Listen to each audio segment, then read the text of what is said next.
Hello students, study 24 Udaipur में आप सभी का स्वागत है।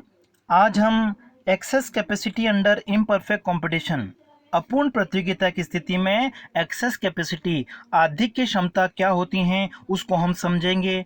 और एक्सेस कैपेसिटी का मीनिंग समझने के बाद में चेम्बरलिन का जो कंसेप्ट है एक्सेस कैपेसिटी के बारे में उसको हम डिस्कस करेंगे। सबसे पहले देखिए, जब हम एकाधिकारी प्रतियोगिता मोनोपोलिस्टिक कंपटीशन की अगर बात कर रहे हैं तो उसका जो सिद्धांत वो किसने दिया था? प्रोफेसर चेम्बरलिन ने। और इम्परफेक्ट कंपटीशन के बारे में अगर हम बात करें तो इसका विचार किसने दिया, सिद्धांत किसने दिया था? श्रीमती जॉन रॉबिन्सन ने। लेकिन जो मोनोपोलिस्टिक कंपटीशन है या इम्परफेक्ट कंपटीशन है, दोनों की जो विशेषताएं वो एक तरह से क्या है, एक जैसी मानी जाती हैं, एक जैसी हैं। अब देखिए, जब हम लॉन्ग रन की बात करें इम्परफेक्ट कंपटीशन में, एक फर्म का जो लॉन्ग रन का इक्विलिब्रियम है, दीर्घ काल का जो संतुलन है, वो एक तरह से क्या होता है, सामाजिक दृष्टि से अगर हम देखें, जो ऑप्टिमम लेवल ऑफ आउटपुट होता है, उत्पादन का जो अनुकूलतम स्तर होता है, उससे फर्म क्या करती हैं, कम उत्पादन करती हैं। कहाँ पे? इम्परफेक्ट कंपटीशन मार्केट जब होता है, या हम कह सकते हैं कि जब फर्म का डिमांड कर कैसा है, डाउनवर्ड स्लोप है, नीचे की ओर अगर गिरता हुआ डिमांड कर होता है तो वो फर्म क्या करती हैं, ऑप्टिमम लेवल ऑफ आउटपुट को प्रोड्यूस नहीं करेगी, उत्पादन के अनुकूलतम स्तर पर वो उत्पादन नहीं करेगी, उसका उत्पादन का जो स्तर होगा वो ऑप्टिमम लेवल से एक तरह से क्या होता है, कम होता है। और ऑप्टिमम लेवल से अगर वो कम उत्पादन कर रही हैं, इसका मतलब क्या हो गया कि जो औसत लागत है, जो एवरेज कॉस्ट है, वो एक तरह से क्या है, जब गिरती हुई होती है, जैसे ये गिरती हुई है, तो इस वाले पार्ट पर उसका इक्विलिब्रियम पॉइंट होगा। जब जो एवरेज कॉस्ट है, मान लेते हैं कि हम यहाँ पे मिनिमम हो गई हैं, तो देखिए जब एवरेज कॉस्ट मिनिमम हो जाती हैं तो ये एक तरह से किसको दर्शाती हैं, ऑप्टिमम लेवल को दर्शाएगी, उत्पादन के अनुकूलतम स्तर को दर्शाएगी। लेकिन लॉन्ग रन में जो मोनोपोलिस्टिक कंपटीशन है उसकी अगर हम बात कर रहे हैं तो फर्म का जो इक्विलिब्रियम है वो कहाँ पे होता है, इस एवरेज कॉस्ट का जो एक डाउनवर्ड स्लोप है, नीचे की ओर गिरता हुआ जो भाग है, वहीं पर एक पॉइंट पर एक तरह से क्या हो जाता है, इक्विलिब्रियम हो जाता है। इसका मतलब ये होता है कि फर्म अपने प्रोडक्शन को बढ़ा के एवरेज कॉस्ट को और कम कर सकती हैं, जो वस्तु हैं उसकी प्राइस को वो कम कर सकती हैं, इतनी कैपेसिटी उसके पास में होती है। लेकिन मोनोपोलिस्टिक कंपटीशन जब हमने पढ़ा था, उसका जो लॉन्ग इक्विलिब्रियम हमने पढ़ा था पहले, अगर आपने उसके बारे में वीडियो नहीं देखा है तो डिस्क्रिप्शन में आपको वहां से लिंक मिल जाएगा, वहां से जाके आप मोनोपोलिस्टिक कंपटीशन जो है उसके बारे में आप देख सकते हैं कि लॉन्ग रन में उसका इक्विलिब्रियम कहाँ पे होता है। अब देखिए, मोनोपोलिस्टिक कंपटीशन में लॉन्ग रन में जो फर्म का इक्विलिब्रियम है वो एक तरह से कहाँ पे होगा, इक्विलिब्रियम के लिए क्या कंडीशन होती है, मार्जिनल रेवेन्यू जो है वो मार्जिनल कॉस्ट के इक्वल होने चाहिए। और लॉन्ग रन में क्या होता है, फर्म को नॉर्मल प्रॉफिट होता है। और नॉर्मल प्रॉफिट के लिए क्या कंडीशन है, एवरेज रेवेन्यू जो है, एवरेज रेवेन्यू जो मांग वक्र होता है वो एक तरह से एवरेज कॉस्ट का जो लॉन्ग रन एवरेज कॉस्ट है उसके बराबर होना चाहिए। क्या कंडीशन है, marginal revenue equal to marginal cost, ये तो हमारे इक्विलिब्रियम की कंडीशन है। और लॉन्ग रन में क्या होता है, मोनोपोलिस्टिक कंपटीशन में A R equal to S C, मतलब नॉर्मल प्रॉफिट होता है, क्योंकि बहुत सारी फर्में होती हैं तो लॉन्ग रन में ए आर इक्वल टू ए सी होता है। लेकिन एवरेज कॉस्ट जो एवरेज रेवेन्यू के इक्वल होती हैं, ये एवरेज कॉस्ट एक तरह से मिनिमम नहीं होती हैं, एक तरह से उस मिनिमम लेवल से पहले ही इक्विलिब्रियम स्थापित हो जाता है। इसका मतलब फर्म के पास में कैपेसिटी होती है, फर्म उत्पादन को बढ़ाकर जो औसत लागत है उसको वो कम कर सकती हैं, या वस्तु की जो कीमत है, प्राइस है, वो कम कर सकती हैं। लेकिन वो ऐसा नहीं करती हैं। ऐसा नहीं कर सकती हैं, क्यों नहीं कर सकती हैं, क्योंकि फर्म का जो इक्विलिब्रियम है वो कहाँ पे स्थापित हो गया पहले से ही, इस एवरेज कॉस्ट का जो गिरता हुआ भाग है, डाउनवर्ड जो स्लोप है, जो मिनिमम पॉइंट होता है एवरेज कॉस्ट का, उस बिंदु से पहले ही एक तरह से मार्जिनल रेवेन्यू और मार्जिनल कॉस्ट दोनों एक तरह से इक्वल हो जाते हैं। क्लियर हो गया? एवरेज कॉस्ट की जो हम बात कर रहे हैं, ठीक है, ये हमारा एवरेज कॉस्ट कर्व होता है। इक्विलिब्रियम के लिए क्या जरूरी है, मार्जिनल रेवेन्यू और मार्जिनल कॉस्ट क्या होने चाहिए, इक्वल होने चाहिए। तो देखिए, एवरेज कॉस्ट जैसे हम कहें कि इस लेवल पर क्या है, मिनिमम है। लेकिन इक्विलिब्रियम के लिए हमारी कंडीशन क्या होती है, मार्जिनल रेवेन्यू मार्जिनल कॉस्ट के इक्वल होने चाहिए। तो मार्जिनल रेवेन्यू मार्जिनल कॉस्ट के इक्वल जो हैं वो इस पॉइंट से पहले हो जाती है। ये जो हमारा एम पॉइंट है इस एम पॉइंट से पहले ही स्थापित हो जाती हैं, M R equal to M C. इसका मतलब हो गया कि जो एवरेज कॉस्ट हैं वो जब डाउनवर्ड होती हैं, जब गिर रही होती हैं, उसी समय दोनों के बीच में समानता स्थापित होने से उनमें संतुलन स्थापित हो जाता है। अब देखिए, अगर हम समाज के हिसाब से देखें तो समाज के हिसाब से ये जो उत्पादन का स्तर है माना कि इस बिंदु पर स्थापित होता है M1 पर, तो M1 उत्पादन का जो स्तर है उसको हम ऑप्टिमम लेवल नहीं कह सकते हैं। ऑप्टिमम लेवल कौन सा होगा, O से लेकर M तक का जो लेवल है वो ऑप्टिमम लेवल है, जहां पर एवरेज कॉस्ट क्या हो जाती है, मिनिमम हो जाती है। लेकिन मोनोपोलिस्टिक कंपटीशन मार्केट में फर्म का जो इक्विलिब्रियम होता है, एवरेज कॉस्ट जब मिनिमम हो जाती है उससे पहले ही किसी एक बिंदु पर स्थापित हो जाता है। इसका मतलब क्या हो गया, उस फर्म के पास में अपना उत्पादन बढ़ा के वस्तु की कीमत कम करने की एक तरह से कैपेसिटी होती है। जैसे देखिए इस डायग्राम में अगर हम देखें, ये जो डायग्राम है वो एक तरह से क्या बता रहा है, लॉन्ग रन में मोनोपोलिस्टिक कंपटीशन फर्म जो होती हैं उसका इक्विलिब्रियम कहाँ पे होता है। तो देखिए लॉन्ग रन में क्या होता है, सबसे पहले अगर हम इक्विलिब्रियम की बात करें तो इक्विलिब्रियम के लिए क्या कंडीशन होती है, मार्जिनल रेवेन्यू मार्जिनल कॉस्ट के इक्वल होने चाहिए। इसमें अगर डायग्राम में अगर हम देखें, ये हमारा मार्जिनल रेवेन्यू कर्व है, ये हमारा मार्जिनल कॉस्ट कर्व हैं, और दोनों इक्वल कहाँ पे हैं, इस ई पॉइंट पर दोनों इक्वल हैं। तो ये जो इक्विलिब्रियम का लेवल है कितना है, जब फर्म प्रोडक्शन कर रही है कितना, ओ से लेकर एम तक, और जो प्राइस है वो कितनी डिटरमिन हुई, कीमत का जो निर्धारण वो कितना हुआ, ओ से लेकर पी तक हुआ है। ठीक है, ये जो हमारा इक्विलिब्रियम पॉइंट आया है। अब इस पॉइंट पर अगर हम देखें, ये जो हमारा एवरेज रेवेन्यू कर्व है और ये जो हमारा एवरेज कॉस्ट कर्व है, तो ए सी और ए आर वो दोनों भी इस पॉइंट पे बराबर हैं। ठीक है, जो हमारा एफ पॉइंट है इस पॉइंट पर अगर हम देखें तो एवरेज रेवेन्यू और एवरेज कॉस्ट ये दोनों क्या हैं, इक्वल हैं। इसका मतलब एफ पॉइंट जो है वो क्या दर्शाता है, नॉर्मल प्रॉफिट को। लेकिन यहाँ पर अगर हम देखें तो जो ये एलएसी हैं, long run average cost curve हैं, वो एक तरह से क्या हो रहा है, कम हो रहा है। ये एफ पॉइंट पर एलएसी जो है वो मिनिमम नहीं है, एलएसी एक तरह से क्या है, मिनिमम नहीं है, इससे भी और कम हो सकती हैं। एफ पॉइंट पे के बाद में अगर हम देखें, एफ से लेकर फर्म अगर इस एस पॉइंट तक अगर आती हैं, ठीक है, ये वाला जो पॉइंट है यहाँ पर अगर हम देखते हैं तो जो एवरेज कॉस्ट है, लॉन्ग रन एवरेज कॉस्ट की हम बात कर रहे हैं, वो एक तरह से मिनिमम हो रही हैं इस एस पॉइंट पर। लेकिन फर्म का जो इक्विलिब्रियम है वो कहाँ पे हो गया है, इस एफ पॉइंट पर ही हो गया। इसका मतलब क्या हो गया कि जो मोनोपोलिस्टिक फर्म है वो अपना उत्पादन बढ़ा के वस्तु की कीमत को कम कर सकती हैं, लेकिन वो ऐसा नहीं कर सकती हैं क्योंकि मार्जिनल रेवेन्यू और मार्जिनल कॉस्ट वो कहाँ पे बराबर हो गए हैं, इस ई पॉइंट पर बराबर हो गए हैं, इस एफ पॉइंट पर एक तरह से क्या हो गए हैं, बराबर हो गए हैं। तो इसका मतलब क्या हो गया कि फर्म का जो वास्तव में प्रोडक्शन है वो कितना है, ओ से लेकर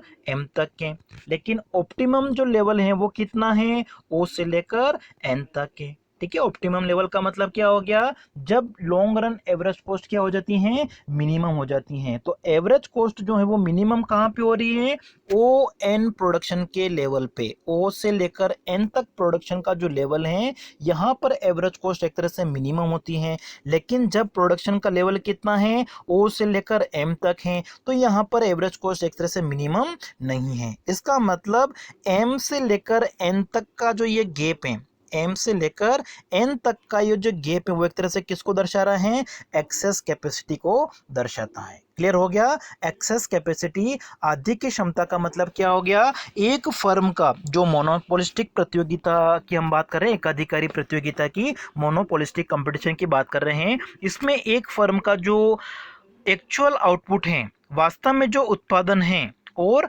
सामाजिक दृष्टि से जो अनुकूलतम उत्पादन का स्तर है, ऑप्टिमम लेवल, सोसाइटी के हिसाब से अगर हम देखें ऑप्टिमम लेवल ऑफ आउटपुट कितना है और एक्चुअल लेवल ऑफ आउटपुट कितना है, एक्चुअल कितना है, ऑप्टिमम कितना है, दोनों का जो डिफरेंस है, तो यहाँ पर एक्चुअल लेवल ऑफ आउटपुट कितना एक्चुअल में, ओ से लेकर एम तक है। ठीक है, एक्चुअल लेवल कितना है, ओ से लेकर एम तक है। जबकि हम ऑप्टिमम लेवल की अगर बात करें तो ऑप्टिमम लेवल कितना है, ओ से लेकर एन तक है। तो इन दोनों में जो डिफरेंस है वो कितना है, एम से लेकर एन तक का डिफरेंस है। तो एम से लेकर एन तक का जो डिफरेंस है वो एक तरह से किसको बता रहा है, एम एन, ये क्या है, एक्सेस कैपेसिटी है। ठीक है, एम से लेकर एन तक का जो गैप है वो किसको बताता है, एक्सेस कैपेसिटी को दर्शाता है। इसका मतलब ये हो गया है कि मोनोपोलिस्टिक कंपटीशन जब मार्केट में होता है तो फर्म का जो लॉन्ग रन इक्विलिब्रियम होता है वो ऑप्टिमम लेवल से कम लेवल पर ही इक्विलिब्रियम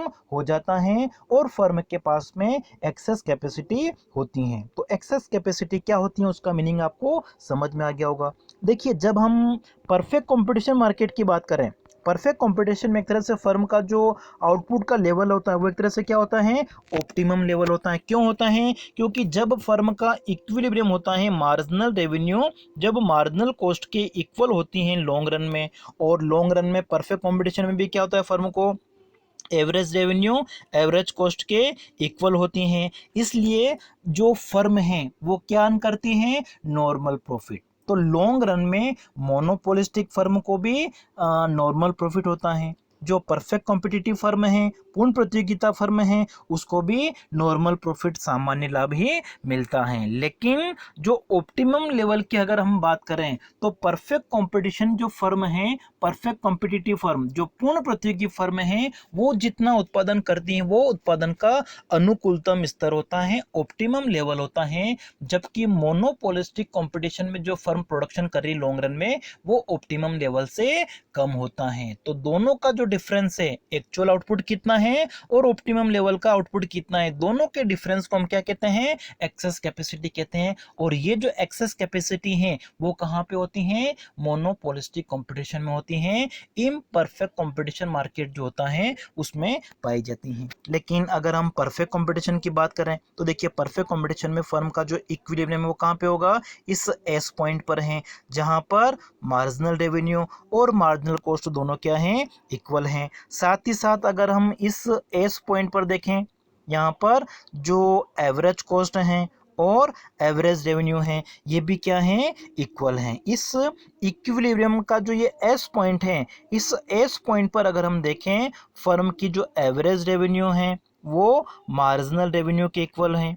साथ ही साथ जो एवरेज कॉस्ट है और मार्जिनल कॉस्ट है ये सब क्या हैं, इक्वल हैं। और जो एवरेज कॉस्ट है, लॉन्ग रन एवरेज कॉस्ट इस एस पॉइंट पर एक तरह से क्या है, मिनिमम है। इसका मतलब क्या हो गया, ये जो आउटपुट का लेवल है ओ से लेकर एन तक, ओ से लेकर एन तक आउटपुट का जो लेवल है वो ऑप्टिमम आउटपुट का लेवल है, उत्पादन का अनुकूलतम स्तर एक तरह से हम कह सकते हैं। समाज के हिसाब से अगर हम देखें, पूरे समाज के हिसाब से, तो अनुकूलतम स्तर एक तरह से क्या है, ये है जिसमें एवरेज कॉस्ट मिनिमम होने से, एवरेज कॉस्ट मिनिमम होने से वस्तुओं की जो कीमतें हैं वो भी एक तरह से क्या है, मिनिमम है। जबकि जो मोनोपोलिस्टिक कंपटीशन है, एकाधिकारी प्रतियोगिता है, उसमें कीमत थोड़ी सी ज़्यादा होती हैं। वो कीमत कम हो सकती हैं, कब कम हो सकती हैं, जब एवरेज कॉस्ट क्या हो, कम हो। ठीक है, लेकिन ऐसा नहीं हो पाता है। क्लियर हो गया दोनों के बीच में डिफरेंस।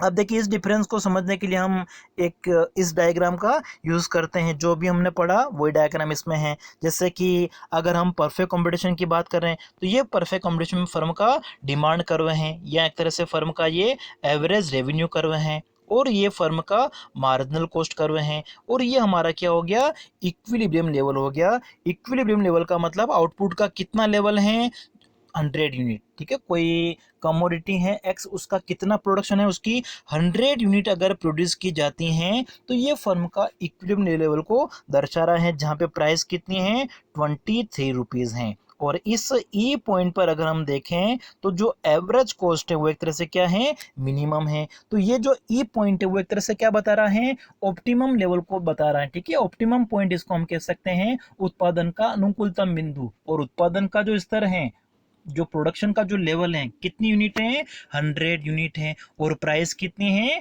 23 है। तो परफेक्ट कॉम्पिटिटिव फर्म जो होती हैं, पूर्ण प्रतियोगी फर्म, वो एक तरह से क्या करती हैं, उत्पादन के अनुकूलतम स्तर पर वो उत्पादन करती हैं, जो एक समाज के लिए अनुकूलतम स्तर होता है, ऑप्टिमम लेवल होता है। लेकिन जब हम मोनोपोलिस्टिक की अगर बात करें, जैसे मोनोपोलिस्टिक का ये मार्जिनल रेवेन्यू कर्व हैं और ये एवरेज रेवेन्यू कर्व हैं, ये है मार्जिनल कॉस्ट कर्व, और यहाँ पर एक तरह से क्या हो गया, इक्विलिब्रियम का लेवल हो गया है। ठीक है, इक्विलिब्रियम लेवल पर अगर हम देखें तो फर्म कितना प्रोडक्शन कर रही है, 75 यूनिट, जबकि जो इकोनॉमी है उसमें कैपेसिटी कितनी है, वो कितना प्रोडक्शन कर सकती हैं, 100 यूनिट जो है वो एक तरह से ऑप्टिमम लेवल है। लेकिन मोनोपोलिस्टिक फर्म जो है वो कितना आउटपुट कर रही, कितना प्रोडक्शन कर रही है, 75 तक। तो देखिए ऑप्टिमम लेवल कितना है यहाँ पे, 100 यूनिट है, और फर्म एक्चुअल में कितना प्रोडक्शन कर रही है, 75। तो दोनों का जो डिफरेंस है, जो ऑप्टिमम लेवल है 100 यूनिट माइनस जो एक्चुअल आउटपुट है फर्म का 75, दोनों का डिफरेंस कितना है, 25। तो ये जो 25 यूनिट है वो एक तरह से किसको बताता है, एक्सेस कैपेसिटी को दर्शा रहा है। और यहाँ पर अगर हम देखें इस 75 का जो प्रोडक्शन जब किया जाता है तो यहाँ पर एवरेज कॉस्ट एक तरह से क्या है, मिनिमम नहीं है। एवरेज कॉस्ट मिनिमम कहाँ है, जब प्रोडक्शन का लेवल कितना होता है, 100। ऐसी कंडीशन में अगर हम देखें जो प्राइस है वो कितनी है, 25 रुपीज़ है। तो इसका मतलब ये हो गया कि परफेक्ट कंपटीशन मार्केट जब होता है तो उसमें प्रोडक्शन का जो लेवल होगा वो कितना होगा, ऑप्टिमम लेवल होगा, और प्राइस जो है वो मोनोपोलिस्टिक कंपटीशन में क्या होती के कंपैरिजन में एक तरह से क्या होगी, कम होगी। जैसे इसमें देखिए प्राइस कितनी है, 25 रुपीज़, जबकि इसमें कितनी है, 23 है। अब इसमें प्राइस ज़्यादा क्या है मोनोपोलिस्टिक में, क्योंकि यहाँ पर आउटपुट जो है एक तरह से क्या है, कम हो रहा है। 100 यूनिट जो है ऑप्टिमम लेवल है, लेकिन एक्चुअल आउटपुट जो है वो कितना है, 75 ही है, कम है। इस वजह से यहाँ पे प्राइस क्या है, ज़्यादा है। अब देखिए एक्सेस कैपेसिटी की जो हम बात कर रहे हैं, आदि की क्षमता की बात कर रहे हैं, तो अभी तक हमने जो पढ़ा है उससे हम एक तरह से ये निष्कर्ष निकाल सकते हैं कि जो एक्सेस कैपेसिटी का जो कंसेप्ट है वो एक तरह से लॉन्ग रन से रिलेटेड होता है। क्योंकि देखिए जब मार्केट में शॉर्ट रन होता है तो शॉर्ट रन में फर्म क्या करती हैं, अपने को आइडियल आउटपुट के हिसाब से वो एडजस्ट कर देती है, जिसके कई प्रकार हो सकते हैं। हो सकता है कि फर्म को इक्विलिब्रियम की कंडीशन में एक्स्ट्रा नॉर्मल प्रॉफिट मिले, या नॉर्मल प्रॉफिट भी हो सकता है, लॉस भी हो सकता है। ठीक है, लेकिन जब हम लॉन्ग रन की बात करें तो लॉन्ग रन में फर्म जो है अपना एडजस्टमेंट नहीं कर पाएगी। इस वजह से यहाँ पर अगर हम देखें एवरेज कॉस्ट कर्व जो है ये था, और ये हमारा मार्जिनल रेवेन्यू कर्व है, ये हमारा एवरेज रेवेन्यू कर्व है। और यहाँ पर एवरेज रेवेन्यू कर्व कैसा है, ओ एक्स जो एक्सिस है उसके पैरेलल है। तो इसको देख के हम बता सकते हैं कि जब जो डिमांड कर्व है अगर वो हॉरिजॉन्टल होता है तो इसी कंडीशन में क्या होगा, हॉरिजॉन्टल मतलब इस तरीके से हो गया, एक्स एक्सिस के पैरेलल जब होगा तो इसी कंडीशन में क्या होगा, ऑप्टिमम लेवल ऑफ आउटपुट होगा, और यहाँ पर एक्सेस कैपेसिटी नहीं होगी। एक्सेस कैपेसिटी कितनी होगी परफेक्ट कंपटीशन में, 0। क्यों, क्योंकि यहाँ पे जो डिमांड कर्व वो कैसा है, एक्स एक्सिस के पैरेलल है, हॉरिजॉन्टल है, क्षैतिज हम जिसको कह सकते हैं। लेकिन जब डिमांड कर्व डाउनवर्ड स्लोप होता है, ठीक है, इस तरीके से नीचे की ओर गिरता हुआ जब डिमांड कर्व होगा तो इसी कंडीशन में क्या होगा, फर्म के पास में एक्सेस कैपेसिटी होगी। तो एक्सेस कैपेसिटी कब होती है, जब डिमांड कर्व कैसा होता है, डाउनवर्ड स्लोप होता है। अगर डिमांड कर्व हॉरिजॉन्टल है तो एक्सेस कैपेसिटी नहीं होगी। और दूसरी बात, जो एक्सेस कैपेसिटी का कंसेप्ट है, जो अधिक की क्षमता की हम बात कर रहे हैं, ये जो अवधारणा है वो किससे रिलेटेड है, दीर्घकाल से रिलेटेड है। तो देखिए आज की वीडियो में हम इतना ही पढ़ते हैं। एक चीज एक और यहाँ पे कि जो ये एआर कर्व है, ठीक है, मोनोपोलिस्टिक कंपटीशन में जो एआर कर्व है उसका स्लोप कैसा होता है, डाउनवर्ड तो होता है, लेकिन साथ ही साथ जो इलास्टिसिटी होती है वो क्या होती है, ग्रेटर देन 1 होती हैं। तो इसका मतलब हम एक और निष्कर्ष बता सकते हैं कि मांग की लॉस, जो इलास्टिसिटी ऑफ डिमांड है जितनी ज़्यादा होगी, ठीक है, इलास्टिसिटी ऑफ डिमांड जितनी ज़्यादा होगी, मोर इलास्टिक अधिक लोचदार होगा, उतना ही एक्सेस कैपेसिटी ज़्यादा होगी। और जितनी इलास्टिसिटी कम होगी, जो एक्सेस कैपेसिटी है वो भी क्या होगी, कम होगी। और जब elasticity E equal to infinity हो जाती है तो इसी कंडीशन में एक्सेस कैपेसिटी कितनी होगी, 0 होगी। तो इस तरीके से कुछ हम निष्कर्ष निकाल सकते हैं। आज के वीडियो में हम इतना ही पढ़ते हैं। नेक्स्ट वीडियो में हम चेम्बरलिन का जो कंसेप्ट है एक्सेस कैपेसिटी के बारे में, उन्होंने क्या विचार दिए थे, उनको हम नेक्स्ट वीडियो में डिस्कस करेंगे। Thank you.